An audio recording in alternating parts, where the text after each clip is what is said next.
Let's get to a guest that I'm so excited to talk to. He's one of my favorite people in the world of the sweet science. And on Saturday, he returned to action and looked great, scoring a 7th-round knockout. He's back. He's looking good. He's fit, and he potentially has a massive fight on the horizon. I'm talking about Chris Eubank Jr., who is kind enough to join us. There he is. Hello, Chris. How are you? Sorry for keeping you waiting. You're early, my friend. Last time, we had to search high and wide for you. This time you made up for it by coming 10 minutes early. Thank you so much. Yeah, I wanted to make sure I wasn't late again. Chilling. I'm happy. I'm relaxing in Dubai again. Last interview that we did, I was in Dubai as well. And yeah, man, just recovering, trying to heal up. I got a little cut top of my eyebrow, unfortunately, from the fight, from a headbutt. So gotta stay out of sparring for the next couple of weeks. But yeah, we'll be back soon. And yeah, we've got a big one coming up. Okay, well, I thought you looked great out there on Saturday. Congratulations on the win. It was great to see you back in action. Are you happy with how you looked? Obviously, you're out for a year. There was a lot of interest in how you would look. You have been linked to some big fights. This felt like a fight to get you back on track, get your feet wet again. Were you happy with how you looked? Yeah. I dominated every round. I knocked the guy down 4 times. I got cut, so I'm not, I'm pissed off about that. But aside from that, it was a good performance. I wanted to see how it felt coming off of a camp with Jonathan Banks, going through the weight cut again. Just testing things out, man. I feel like I could have taken the guy in the first round after that first knockdown, but I let him off the hook because I wanted to stay in that ring, man. I wanted to enjoy myself. That's my life. That's what I do. I didn't want it to be over so quick. It cost me a cut, but we learned a lot about ourselves in that fight. And yeah, I think everything went to plan aside from the cut. And within the next couple of months, I'll be back in the ring. How many stitches, by the way? 6, I believe. Okay. Yeah, that is unfortunate. But like I said, you look great. And there was some concern when that video came out of you cutting weight, which I know is common. Was this a tougher weight cut, or is that usually how the struggle goes for the last few pounds? Listen, as you get older, everything gets that little bit tougher, But listen, I'm a middleweight. Everyone has to go through hell to make weight. I'm no different. It's not fun. It's not nice. It's not comfortable. It's brutal, but it's part of being a fighter unless you're a heavyweight. So, it's something we all just have to deal with and go through. Felt like you were really enjoying yourself out there. Felt like you were really enjoying Riyadh, the experience. You got into the spirit. You were wearing the traditional garb. It seemed like you were really having a great time. You even brought out the sword on multiple occasions. Can you tell me why you were having so much fun and what was going on as you're walking around? What's going on in your mind as you're walking around with that somewhat scary sword? It was quite long. I was afraid that someone might get hurt. It looked real as well. Yeah, I mean, listen, the sword is it's a symbol. It's a symbol of the royal family, of royalty in Saudi, but it's also a symbol of war. And that was the mindset I had going into this fight. I wanted to get into a real fight. I knew this guy was tough. I knew he wasn't going to go down and quit. So I knew I was in there for a fight. If I wasn't on my P's and Q's, or I didn't have my stamina right, if my reflexes weren't right, then it was going to be a tough fight. But everything was where it was supposed to be. And yeah, I'm just respecting the culture and the people, and I love the thobe that I was wearing. I even did some pad work in it on the public workout, which was fun. It was kind of hard to move around, but it was fun. I don't think anyone's ever done that before. So yeah, I had a great time. It's at my age, it's about enjoying yourself. I don't have to be too serious all the time, especially in fights like that, where the guy, I'm kind of neutral. The guy I don't know the guy. He hasn't disrespected me in any way, so I don't really have to be too serious. You know, I can be light during fight week. You know, there is no real beef. It's just, you know, we're being professional, and we're both just going in there to put on a show and to win and to be competitive. You know, that's all it was about for this fight. Will I be as lighthearted in my next fight against someone like a Conor Benn? Absolutely not. But for this fight, yeah, it was all about having fun and enjoying myself. Taking a step back, you made news when you announced the partnership with Boxer and Ben Shalom.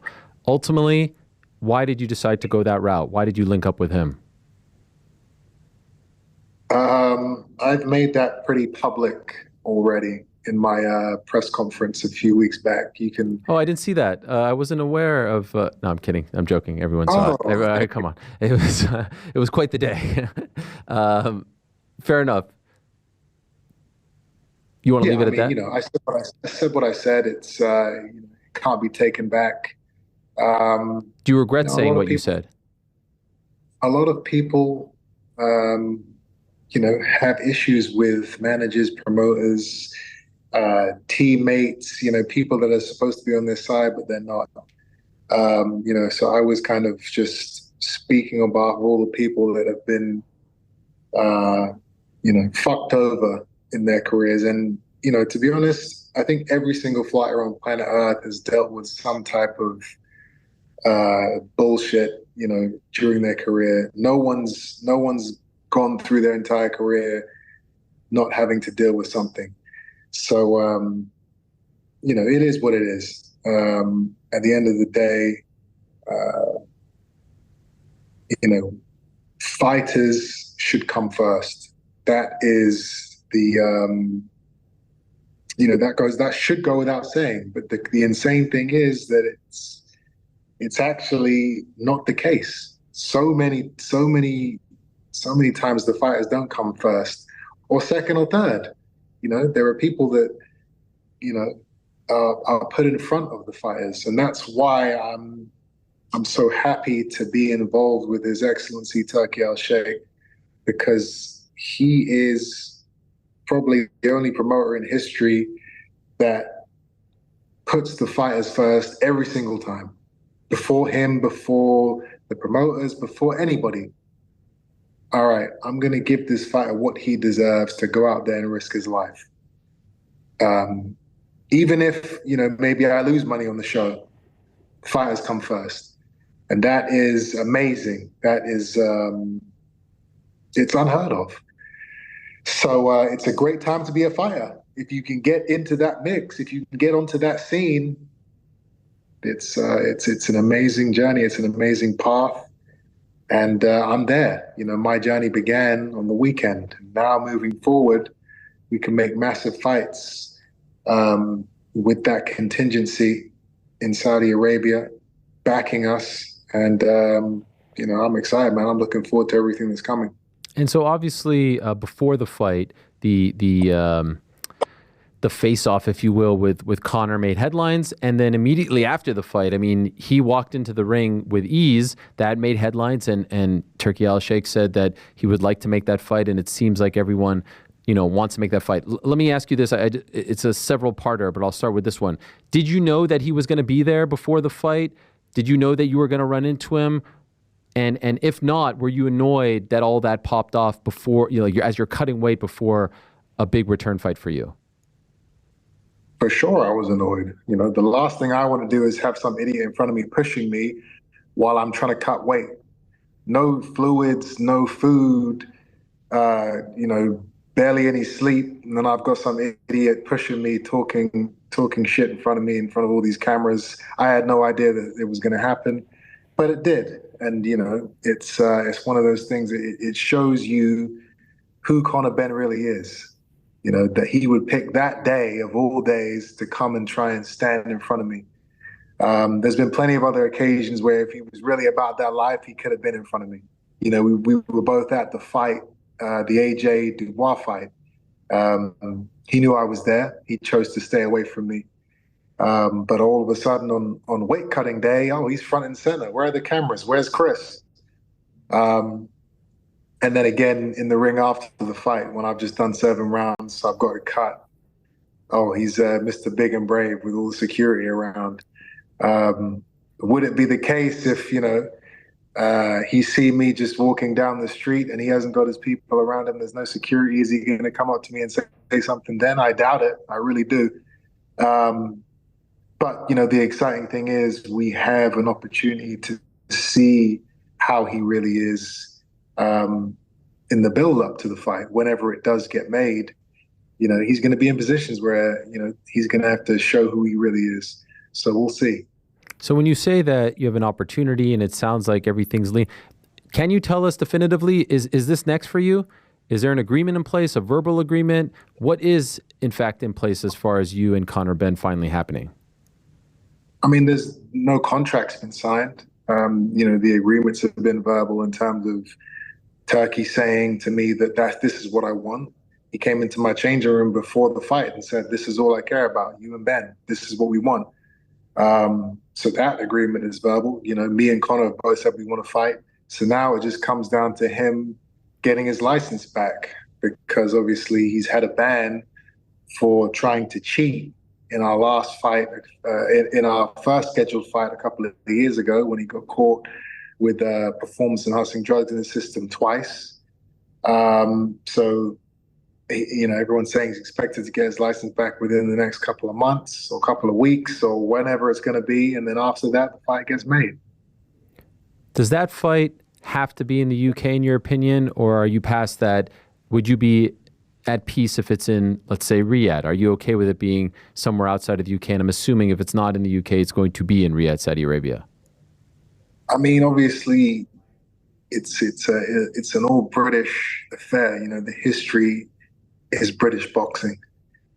Behind the history, behind our fathers, behind us, it would make the most sense for it to be in Britain. We fill out a football stadium. But again, if the people that are putting on the show want it in a different location, then it is what it is. I can say where I want it to be, but at the end of the day, it's the people that are putting up the money, they get to choose. And, to be completely honest, it doesn't really matter where it is. For the fans, yes, it would be great to have it in the UK. But for me personally, I'm going to tear that boy apart, whether it's in Saudi, whether it's in the UK, or whether it's in a parking lot somewhere. It doesn't matter. The next big Saudi show is December 21st. Obviously, it's not happening then. And then there's one in February that Turkey has talked about, tentatively February 22nd. Could it happen on that card in February in Riyadh? Is that what is being discussed? It could. Absolutely, it could. Is that the target at this point? Yes, I would definitely say that is a target date. Okay. And obviously that is something that you're amenable to, right? You're open with that timeline because that's in 4 months from now. Yeah, the cut will be healed up in within the next month. So after that, yeah, I'm good to go. And so what weight do you think this would be at? Because obviously 157 seems like a far cry from where you were at on Saturday. That was the agreed upon weight 2 years ago, right? 168 seems like a weight that you're most comfortable at. He's probably a natural 147 pounder, if we're being fair, 154. Where do you think this actually falls? Do you know where it falls if you guys fight? It falls at the middleweight division of 160. Yes, the first fight was made at 157, a weight which I did cut down to just to show everybody that I could do it. But now, this kid has no privileges. He has no leeway. He has no power. He cannot call the shots on weights. He cannot call the shots on rehydration clauses and anything. He has no say in anything. He takes what he gets now. That's what happens when you cheat and get caught. You don't then come back into the game demanding things. You take what you're given. And what he's getting is 160 middleweight. Do you think he'll agree to that? He has no choice. Do you have any sense of whether or not he has agreed to that verbally? Yes, he said it many times, actually. I'll fight him at 160. Okay. And to the best of my knowledge, the British Boxing Board of Control is the one overseeing and sanctioning these fights in Riyadh. Do you think that they will try to stop this fight from happening? I don't think so. I think he's served his time, in terms of, the time he's been out of the ring, the time he hasn't been able to box in the UK. To be honest, if I'm actually being truthful, I think anyone that gets caught with drugs in this system should have a lifetime ban. But that's just not how boxing works. So, he's been out of the boxing scene in the UK for a couple of years now. The fight needs to happen. So yeah, I don't think they're going to try and block it. So you think it should be strike one and you're out, essentially? No, 2-year ban for the first offense, none of that. Like, you think if you get caught knowingly, unknowingly, you're done? Absolutely. Does it give you any pause then, knowing that, like, you're going to go in there with someone who has this infraction on his record? No, because everybody has infractions on their record. Look at all these fighters that are getting popped, and then they're back in the ring in 6 months' time or a year's time. Canelo, Tyson Fury. Just the list it's disgustingly long. That's just how boxing is. The guys at the elite level, they're still getting caught, and they're still back in the ring. It's a sad state of affairs, but that's just what it is. And it's why I guess that so many people still do cheat, because they know, all right, I'm going to get a slap on the wrist, I'm going to get a fine, I'm going to get a ban for a year or two if I get caught, which I might not. So yeah, it's worth the risk. The only way that it's ever going to stop is if guys start getting banned for serious amounts of time,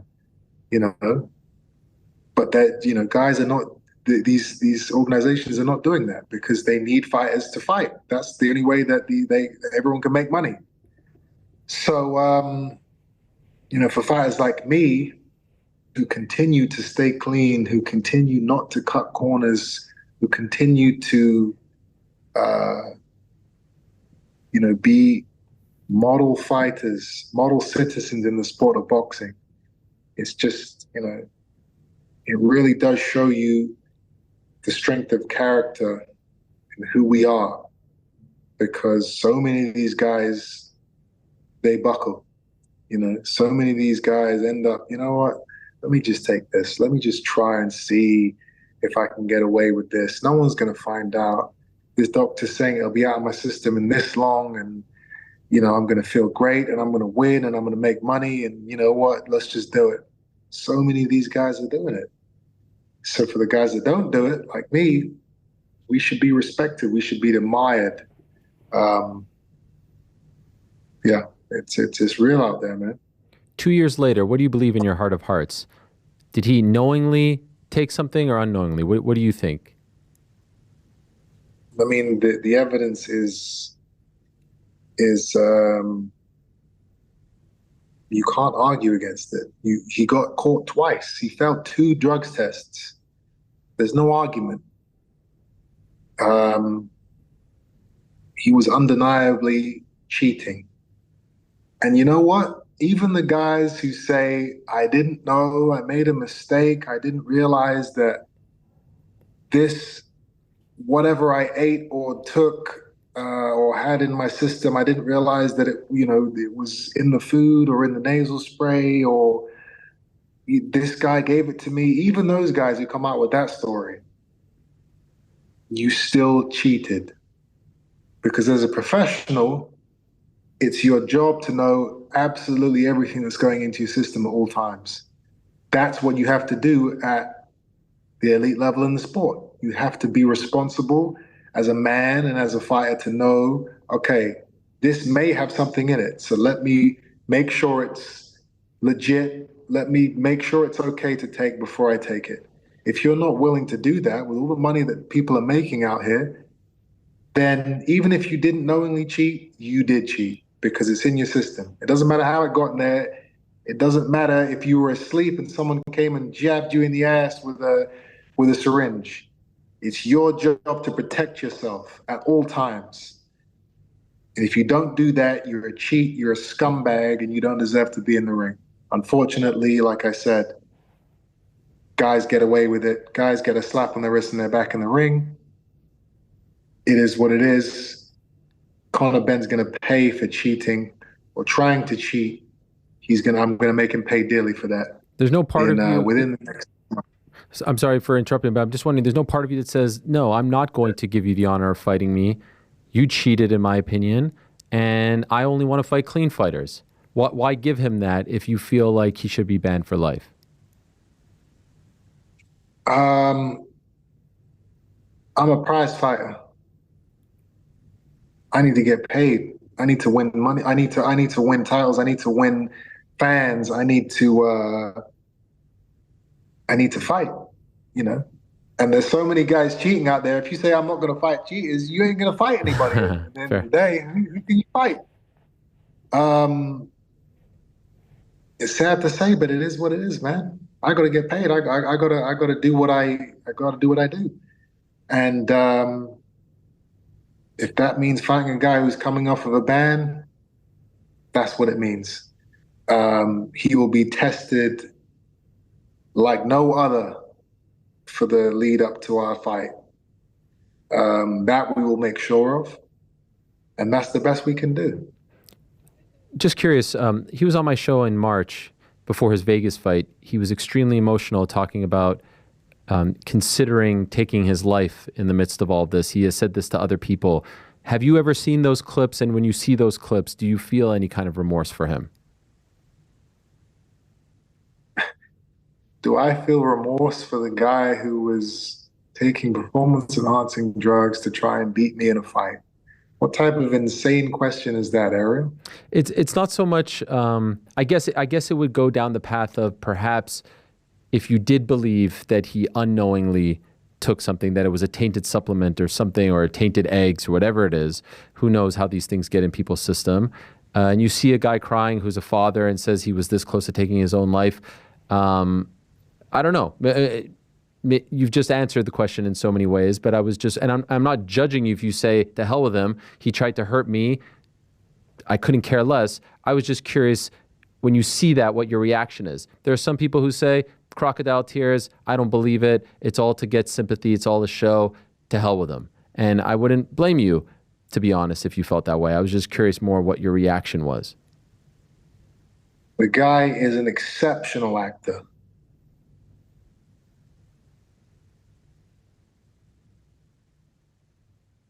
Fair enough. I mean, an Academy Award is what's needed for that guy. Okay. Fair enough. Could I ask, when you signed with Boxer, there was some talk of you versus Canelo. Did any of that get close? Did any of that seem to be a reality? And perhaps is it a reality if all goes well in February and, maybe Cinco de Mayo or September when he traditionally fights? We were in talks. The fight was getting made, but we couldn't agree on the business side of things. And at the end of the day, I decided that, you know what? The numbers aren't adding up. And that, combined with the fact that I've been out of the ring for a year, this is not the right time. I don't need to rush into a fight with Canelo. I'm not starving to get paid. I'm not going in there to just survive so I can make a couple mil. I want to win. And when I do win, I want to make the absolute most amount of money I can. So, beat Conor Benn, beat Lara, get a world title, get on a hot streak, and then get in the ring with Canelo. That is the goal. That's the plan. I'm betting on myself. I could have taken 5 mil or whatever it was they were saying to fight him now. but I'm betting on myself. I'm betting on myself to be in a better position next year to where they can't offer me those numbers when he's making 40 mil plus or whatever he's making. I'm betting on myself. You guys know I'm a little bit of a gambler. I like to play poker. I've seen you. And I have extreme confidence in my ability. So why am I going to shortchange myself? Why am I going to rush into something after having a year off? Doesn't make sense. I respect it, and it's fair. I'm wondering, in those plans, does Hamza Shiraz fit in any kind of way in there? He's an up-and-comer. He has talked about wanting to fight you. There's been talk of offers and whatnot. Are you at all interested in fighting him at some point? At some point, maybe, but within the next year or two, the guy's not a name. He's been visible on the scene for what, a year? I don't know. He can walk into boxing gyms and people won't know who he is. Why would I fight somebody like that right now? Let him build himself. Let him get legitimately built, so that when the fight does happen, it actually makes sense and it's actually a spectacle. It's not just some up-and-coming kid with a big mouth and the backing of the Saudi contingency, trying to make a name off of me. Could I ask, and just a couple more, and then we'll let you go? And thank you so much. I always love talking to you because you're very thoughtful, honest, and forthright. So I appreciate it very much.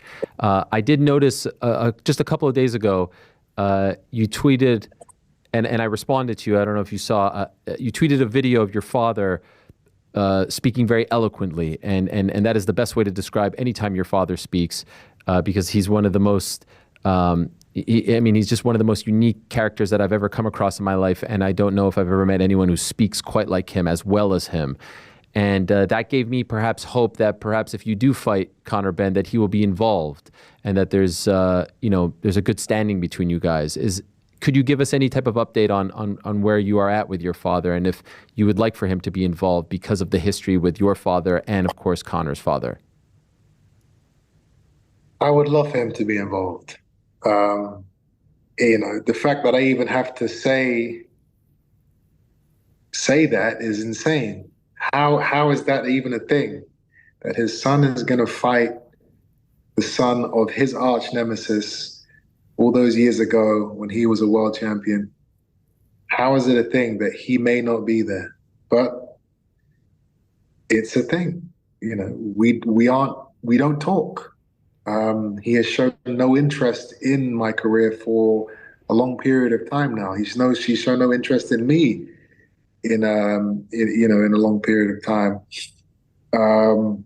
He's gone through a lot over the last few years, and he's still dealing with his demons. And he thinks certain things aren't right and should be a certain way, and they're not, and he's not happy with it. And this is how he's dealing with it, by not being in my life. As somebody who's lost a son, I think that that's a pretty insane thing to be doing, an insane way to be acting, to kind of not be speaking to your remaining kids.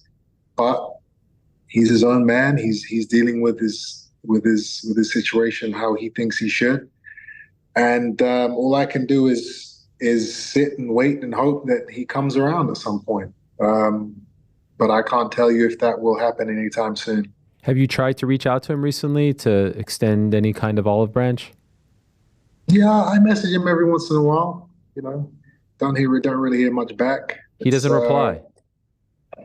Sometimes he'll be a one-word answer, or an Instagram post, but there's no real conversation there. It's sad, but I'm my own man, and I've got massive things, on my plate, in my path that I have to complete, that I have to succeed in. So I can't let anything like that affect me spiritually, mentally, emotionally. I have to be strong. I have to be focused. Once my career is done, then I can try and, spend time worrying about other people's feelings. But for right now, it's all systems go, man. I gotta be me. Have you heard from him since the win on Saturday? No, I have not. Okay. I think I speak for everyone, and I appreciate you even speaking on this. It would make everyone so You know happy. what? But for a long time, I kind of tried to act like it was cool, and people would ask me, how's your dad? Like, yeah, we're good. But I got sick of that shit, man. It's bullshit. We're not cool. We're not okay. Um, and people need to know. The people that are around him need to hear this and speak to him and let him understand that what he's doing is not okay. And we need to reunite as a team, as a family. Um, yeah, that's all I have to say on it. And can I ask, when was the last time you were in fact cool? Like, when would you say, how long has it been? Probably a couple of years, man. Okay. Maybe more. Wow. And you would love for this to be changed. You want this. My dad, of Yeah. course. But mental health is a real thing, and PTSD is a real thing. Um, he's dealing with whatever he's dealing with. He won't tell me the things he's dealing with, but he's dealing with them, and so I can't really judge him. I just have to let him do his thing. Well, I think we wish for that. All of us do. Appreciate you talking about that, truthfully, because I know it's not an easy thing. And one might say it's none of our business, but he is such a larger than life figure. And now with this fight coming up, most likely it's the story of your father and Conor's father is going to be told again and again. It's going to be a part of the promotion, right? It's why you guys are fighting in many respects. And so we wish for that for you. Thank you so much for coming on, Chris. Really do appreciate it. I know you don't do a ton of these, so really do appreciate the time and the candor. I hope you heal up soon, and I hope that 2025 is even greater than 24, and hopefully we get a chance to talk if the fight, gets materialized. Can't wait for it. In fact, there's a guy on our team in the back, New York Rick. He says of all the fights in all the combat sports, he's been saying this for 2 years, Chris, this is his most anticipated fight. And people have been mocking him for saying this, but he is the one on the front lines banging the drum. Is that not right, New York Rick? You want to tell Chris, is that not right? You are the one saying this is your most anticipated fight in all forms of combat sports, right? Yeah, I think the only person who might want it more than Chris and Conor is me. I'm the one. There you go. There you go, Chris. He's the one. He's the guy. Perhaps he could be in your corner as your hype man as you walk out in February. Maybe. Listen, this is a fight, this is a fight that has a history and a story behind it that has never happened in the entire history of boxing. So, regardless of what you think about weights and levels and age and all of that, this is a unique, special event that will never happen again and has never happened. So just from that alone, it's an exciting event. It's an exciting opportunity, and it's real. It's so real. And this is not an act either. This is not some misfits, Logan Paul, KSI, where we're gonna fight, but we're actually boys and we're gonna sell drinks afterwards and all that shit. This is genuine. This is genuine beef. This is just genuine emotion. This is genuine fighting for our father's legacies. So just talking about it gets me excited, man. It really does. You're the man, Chris. Thank you so much. All the best to you and appreciate the time. Okay, good man. Speak soon. There he is, the great Chris Eubank Jr. And what a line at the end there, right? We're fighting for our father's legacies. And you hear that after how open he was about the state of his relationship with his father. It really does cut deep. And it makes you wonder, as he is reopening these wounds, and I've never really quite heard him speak that candidly about the state of their relationship, at least as of late. Think about how many times he's going to be asked and reminded of his father in the build-up to this fight. If it does happen in February, it's the story, it's the thread, it's the seed, right?